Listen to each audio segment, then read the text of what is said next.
Respetables amigos, esta oportunidad voy a tener el gusto de presentar una colección de fotografías aprovechando de antemano eh, en la plática sobre las tendencias literarias a través del tiempo y aclarando que se refiere solo a un contexto eurocentrista, es decir, solo lo que fue la historia de las diferentes tendencias tanto del arte como literarias en Europa, a sabiendas que hay una gran historia en lo que fue India, antigua,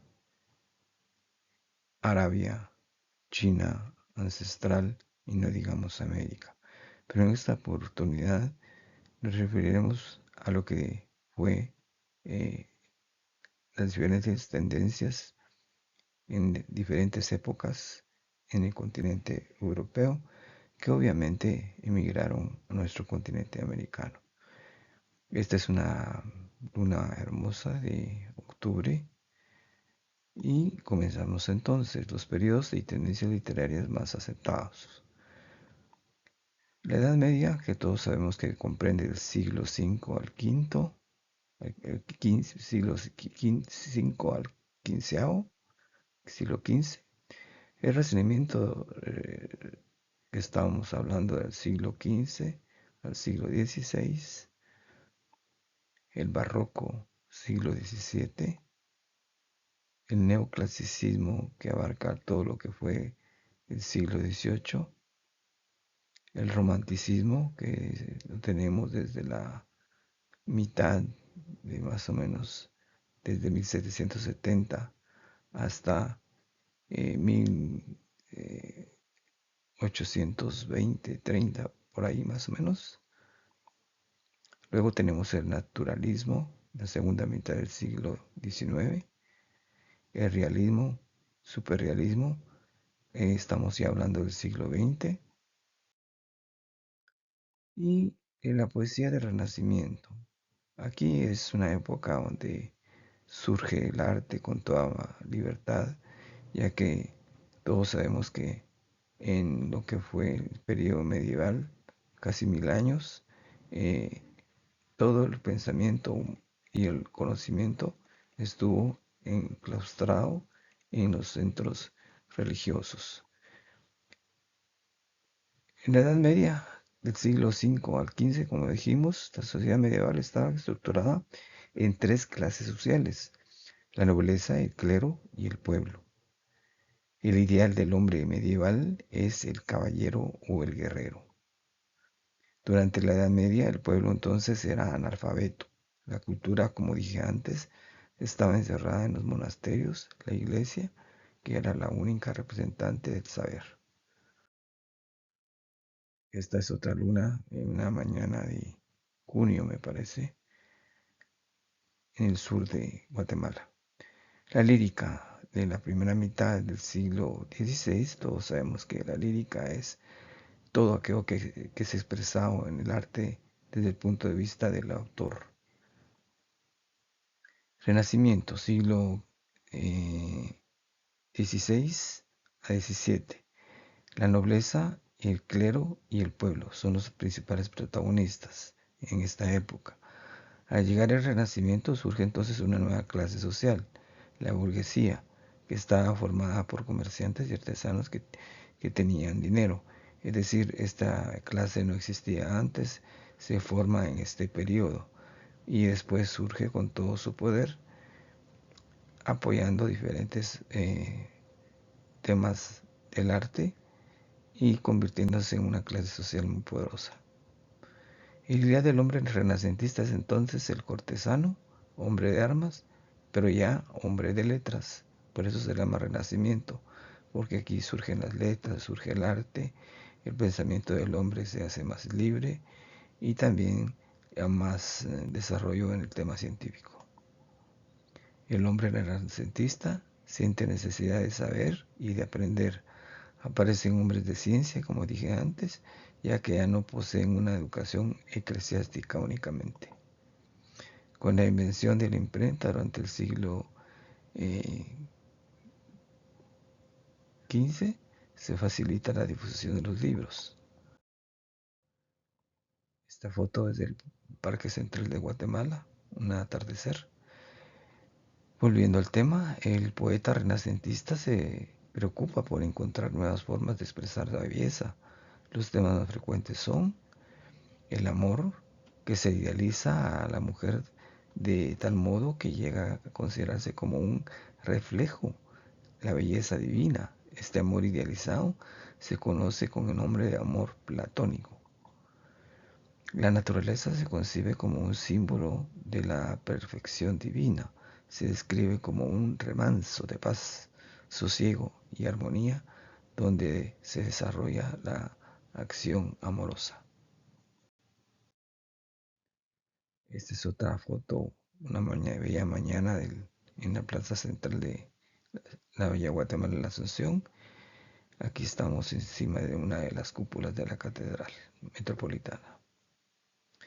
La mitología se utiliza en los mitos y leyendas de los dioses grecolatinos como fuente de inspiración poética, sirviendo a la vez para dar belleza a la obra. Amanecer en el Parque Central de la ciudad de Huehuetenango, Guatemala. La lírica en la segunda mitad del siglo XVI. Acá la lírica de esta época coincide con las preocupaciones religiosas generadas por la Reforma Protestante de 1517. Aparece entonces la literatura llamada ascética y mística. Recordemos que la palabra ascética se refiere a aquella persona que se aísla, ¿ya? Y el misticismo se refiere a aquella persona que entra en una especie de ascetismo para trascender hacia lo divino. Ascética describe entonces las actividades que debe realizar la mente humana para llegar a ser perfecto y salvarse. Un acercamiento a la mística o a lo divino, como dije antes. La mística, después de la etapa ascética, Dios concede a algunas almas el don del amor en su más alto grado. Se da la unión con Dios y se alcanza la perfección, según el pensamiento de la época. Esto es Livingstone y Zabal.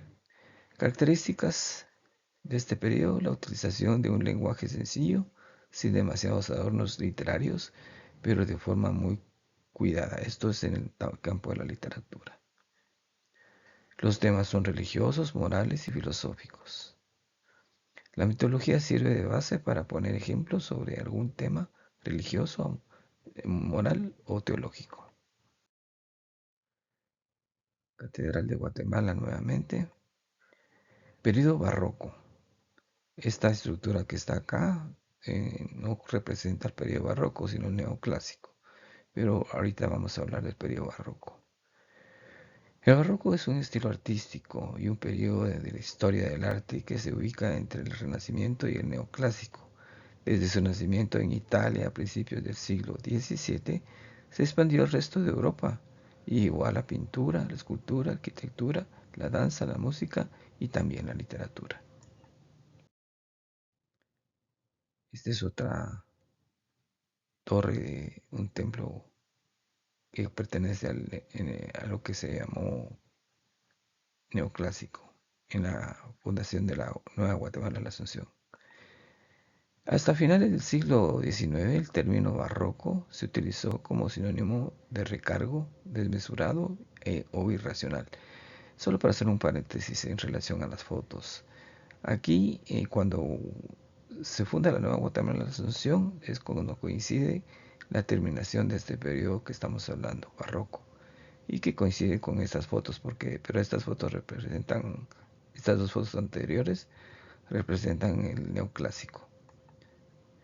Los poetas del barroco del siglo XVII, por ejemplo, apelaron al terceto, cuarteto, al soneto, a la redondía. También utilizaron numerosas figuras retóricas.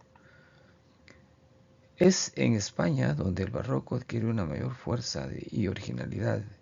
El pesimismo, la decepción y el desengaño que asombraban en el Renacimiento se intensifican durante este periodo. El barroco español muestra varias tendencias.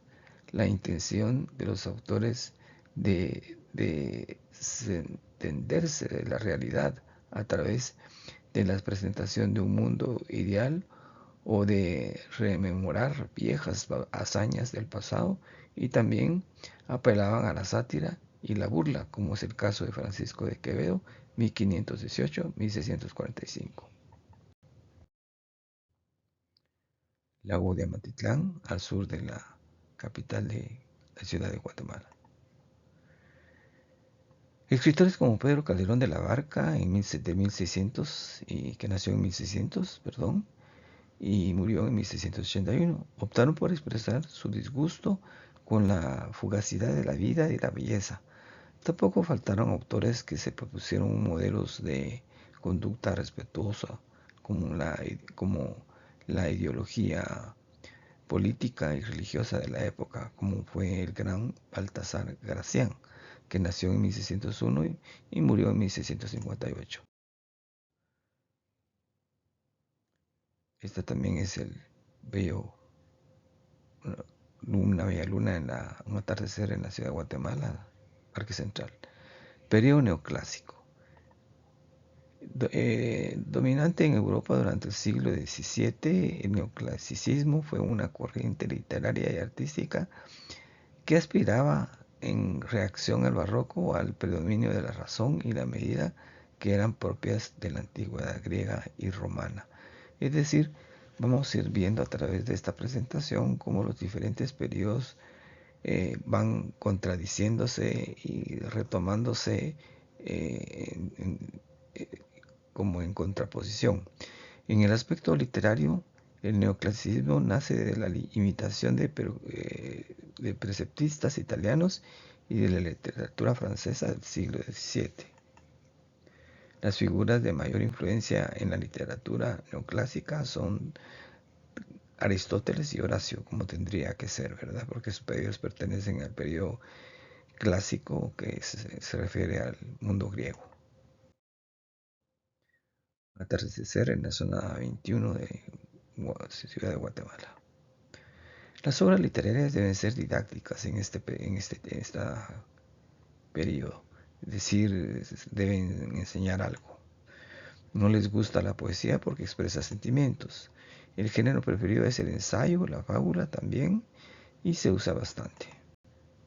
Surge como reacción a los excesos decorativos del rococó, que eso era una exageración del barroco, podríamos decir. Este es el neoclásico claro, el Cerrito del Carmen, fundado en 1620 en Ciudad de Guatemala. Características del periodo neoclásico. Bueno, vamos a tener la didáctica, la moral, actitud crítica, como ya dijimos. Se busca la universalidad de la cultura, uso de normas, nada es al azar. El arte se centra en la imitación de la realidad. El lenguaje se caracterizó por su forma simple y cotidiana. Se resalta la importancia de la razón sobre el sentimiento y la imaginación. También la plaza central de nuestra Guatemala, la Asunción. El romanticismo, la expresión artística del liberalismo, que surge en contraposición al periodo anterior. Como dije, todo va en contraposición de un periodo a otro. En este periodo, que es un movimiento artístico que tiene su origen en la primera mitad del siglo XIX y que se sentó básicamente una reacción contra la rigidez académica y la afirmación de una libertad absoluta. Encarnó, por tanto, las ideas de lo fantástico, sensible, onírico y nostálgico. Fue el movimiento literario que dominó la literatura europea desde finales del siglo XVII. Se caracteriza por su entrega a la imaginación, la subjetividad, su libertad de pensamiento expresivo y su idealización de la naturaleza. pero tendió denigrar los elementos fantásticos de la novela de caballerías, muy de boga en la época. Los románticos rechazan la realidad que viven. Es la expresión viva que se opone frente a la frialdad del neoclasicismo.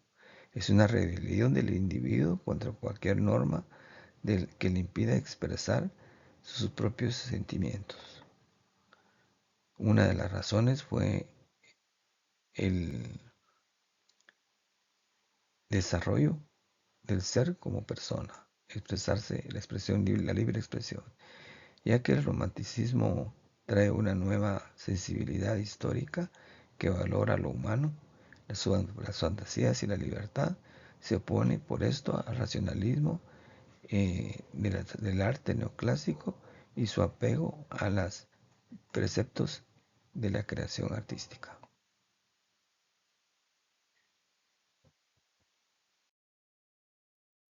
Atardecer en el sur de la bella Guatemala, en la Asunción. Hay un espíritu individualista en esta eh, época, aislamiento y soledad, ansias de libertad, y hay un irracionalismo, podríamos decir. Los románticos rechazan la razón y todo lo racional. Sus temas preferidos están relacionados con lo sobrenatural, con la magia y el misterio. El subjetivismo también es característico. En el romanticismo se le concede gran importancia a las emociones, a los sueños y a las fantasías. Atardecer en Champerico, playa del sur de Guatemala. Nacionalismo. En el romanticismo aparece esta tendencia porque es una cierta obsesión por buscar las raíces de cada pueblo en su historia y en su literatura y su cultura. Luna en Champerico también, en el Pacífico de Guatemala. Aunque el romanticismo hizo que se perdiese su hegemonía, ha conseguido perdurar incluso en el siglo XX, pues lo han ido recuperando a lo largo de toda la época contemporánea los diferentes regímenes basados en el autoritarismo, el orden. Un ejemplo de ello es el fascismo italiano. El neoclasicismo es el movimiento cultural que impone el gusto por lo clásico, Grecia y Roma. Entonces, como para ir concluyendo, la razón más importante que los que son la razón es más importante que los sentimientos, que no deben expresarse según ellos. Una bella fachada de nuestro centro histórico en Guatemala, la Asunción. El naturalismo en la poesía y la literatura es otra tendencia en este devenir histórico. Aquí la poesía naturalista, como su propio nombre lo indica, su tema es la naturaleza, que puede ser sobre los seres vivos, los cambios de las estaciones o los meses, el cielo, los astros y los fenómenos meteorológicos, el día y la noche, el paisaje y la naturaleza en general. La poesía naturalista fue un estilo artístico literario desarrollado en el siglo XIX, que se basaba en reproducir la realidad con una objetividad perfecta en todos sus aspectos. Se ha considerado a Émile Zola como su representante máximo, y hacia 1880, en el momento de mayor esplendor y madurez del realismo, comienza a dar fruto Émile Zola, fundador del naturalismo. Los escritores encontraron una explicación a los comportamientos humanos. Para ello, los naturalistas franceses proponían en la aplicación del método científico. El autor desaparece prácticamente de la narración en este tipo de obras literarias. Los personajes están privados de libertad y son víctimas del entorno donde viven, de sus circunstancias sociales, de su fisiología y su herencia.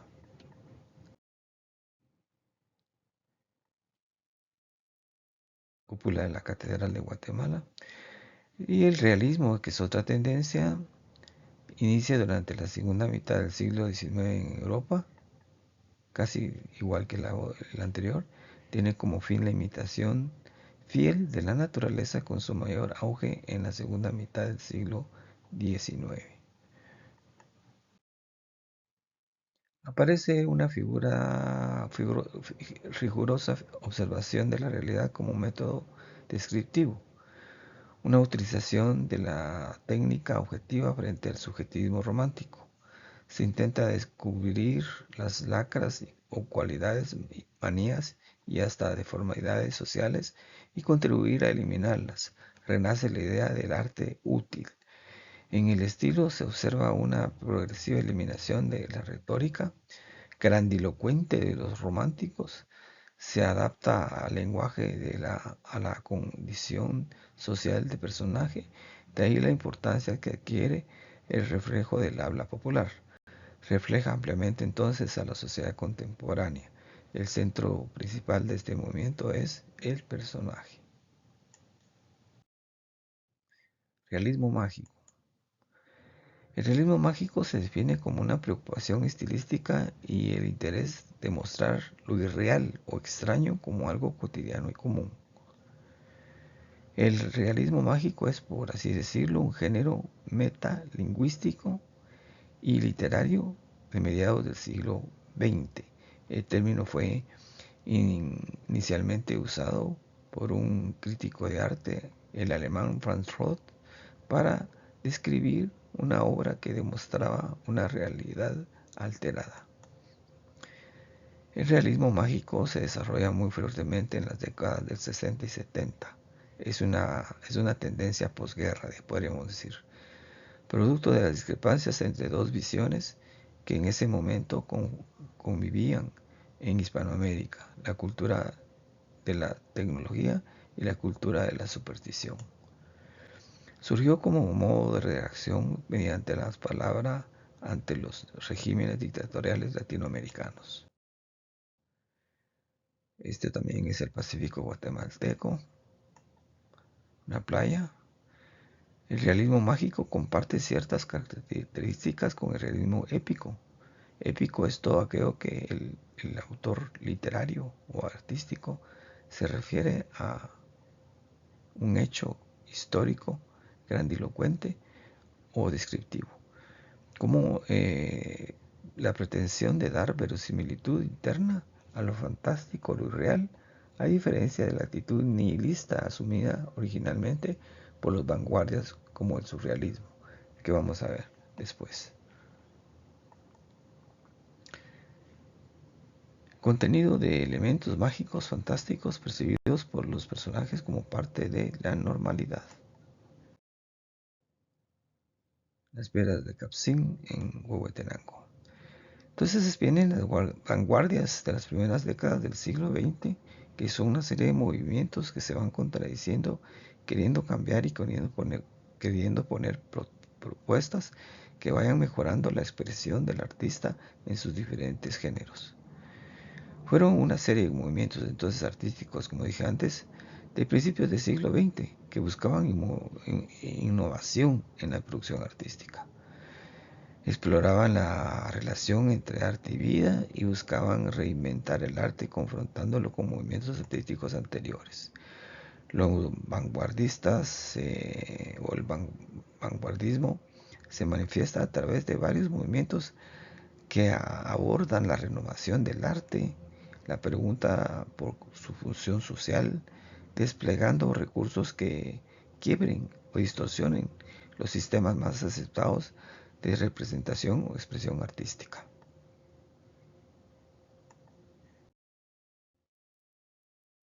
Características. Las características primordiales del vanguardismo es la libertad de expresión hacia el cambio. Se manifiesta alterando la estructura de las obras, abordando temas tabú y desordenando los parámetros creativos. En poesía se rompe con la métrica y se cobran protagonismo los aspectos más realistas. Vienen los cubistas, que es parte de una vanguardia se usa en la literatura, especialmente en la poesía, en el tema figurativo. El futurismo busca romper con la tradición, el pasado y los signos convencionales de la historia del arte. Sus dos temas predominantes fueron la máquina y el movimiento, el intento de aceptar la sensación de movimiento en lo que fue la pintura, por ejemplo, pero también la literatura. Dadaísmo, que surgió en 1916 y fue propuesto por Hugo Ball. Una característica fundamental del dadaísmo es la oposición al concepto de razón instalado por el positivismo de Augusto Comte. Se caracterizó por rebelarse en contra de las convenciones literarias y artísticas, especialmente por burlarse del artista burgués y de su arte, una especie de antiarte. Pretende echar por tierra cualquier asomo de estética burguesa con su nihilismo y racionalismo. Son obras desprovistas de sentido. Eso es lo que busca en sí el dadaísmo. Valle de la ciudad de Guatemala, la Asunción. El surrealismo, como dijimos, es un dictado del pensamiento sin la intervención reguladora de la razón, ajeno a toda preocupación estética o moral. Lo importante es extraer todo el inconsciente que puede optar y expresarlo en el arte sin ningún tipo de mediación. Surrealismo salió de las cenizas del dadaísmo, según André Breton, su creador, que nació en 1896 y murió en 1966. Parnasianismo. Ese es otro movimiento literario francés de la segunda mitad del siglo XIX, que también está considerado entre las vanguardias. Creado como reacción contra el romanticismo de Víctor Hugo, con su subjetivismo y el socialismo artístico. Una antítesis del romanticismo por exceso de subjetivismo, hipertrofia del yo y el exceso de sentimiento. Preconiza una poesía despersonalizada. Si los románticos demostraron una preocupación por los sentimientos, los parnasianos lo hicieron por la belleza. Arte por el arte, que estuviese comprometido con la realidad social, era lo que se buscaba en este movimiento, o una reacción contra el subjetivismo poético, un desprecio contra la emoción poética. El escritor parnasiano buscaba la perfección mediante la poesía descriptiva. Tuvo una influencia decisiva en la corriente literaria latinoamericana del modernismo, siendo su principal exponente el poeta nicaragüense Rubén Darío. Modernismo. No es solo un movimiento literario, sino toda una época y la actitud que le sirvió de base a partir de 1880 a 1910, en el cambio de la poesía principalmente, y se caracterizó por una ambigua rebeldía creativa, un refinamiento narcisista o aristocrático y culturalismo cosmopolita. Una profunda renovación entonces estética del lenguaje y la métrica. Profundo desacuerdo con la civilización burguesa. Ciudad de Antigua Guatemala. Movimiento de ruptura con la estética vigente que se inicia en torno a 1880 y cuyo desarrollo fundamental alcanza hasta la Primera Guerra Mundial. Tal ruptura se enlaza con una amplia crisis espiritual de fines de siglo, como lo podemos ver. Características: rechazo de la realidad cotidiana, una actitud aristocratizante y cierto preciosismo. Produce el abuso de la literación y la utilización de la sinestesia, influencia del simbolismo, esto en la literatura. El uso de la mitología y el sensualismo